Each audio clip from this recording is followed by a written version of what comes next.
చరిత్రలో ఈరోజు ఛానల్కి స్వాగతం. 2007వ సంవత్సరం ఫిబ్రవరి 18వ తేదీ రాత్రి భారత్ పాకిస్తాన్ మధ్య నడిచే శాంతి రైలు సంజోతా ఎక్స్ప్రెస్ తన ప్రయాణాన్ని కొనసాగిస్తుంది. ఈ రైలు రెండు దేశాల ప్రజల మధ్య స్నేహానికి, కుటుంబ బంధాలకు ప్రతీకగా భావించబడేది. అనేక మంది ప్రయాణికులు తమ కుటుంబాలను కలవడానికి ఆశలతో, ఆనందంతో ప్రయాణిస్తున్నారు. హర్యానాలోని పానిపట్ సమీపంలో రైలు ప్రయాణిస్తున్న సమయంలో అకస్మాత్తుగా బోగీలలో భారీ పేలుళ్లు సంభవించాయి. ఆ అగ్ని క్షణాల్లోనే బోగీలను చుట్టుముట్టింది. ప్రయాణికులు భయంతో కేకలు వేస్తూ బయటపడేందుకు ప్రయత్నించారు.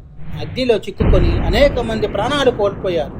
మొత్తం 68 మంది ఈ దుర్ఘటనలో మరణించారు, మరెందరో గాయపడ్డారు.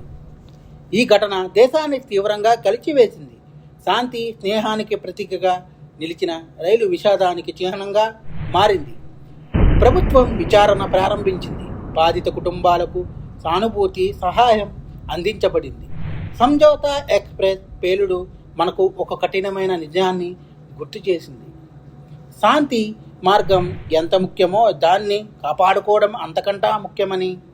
అమాయకుల ప్రాణాలు కోల్పోయిన ఆ రాత్రి చరిత్రలో ఒక బాధాకరమైన అధ్యాయంగా నిలిచింది. హింస ఎప్పుడు సమస్యలకు పరిష్కారం కాదు. శాంతి, పరస్పర అవగాహన మాత్రమే నిజమైన మార్గం. మా కంటెంట్ మీకు నచ్చినట్లయితే లైక్ చేయండి, షేర్ చేయండి, సబ్స్క్రైబ్ చేయండి. మా ఛానల్ యొక్క నోటిఫికేషన్ మీ వరకు అందాలంటే కింద కనబడుతున్న బెల్ ఐకాన్ని ట్యాప్ చేయండి. Thank you.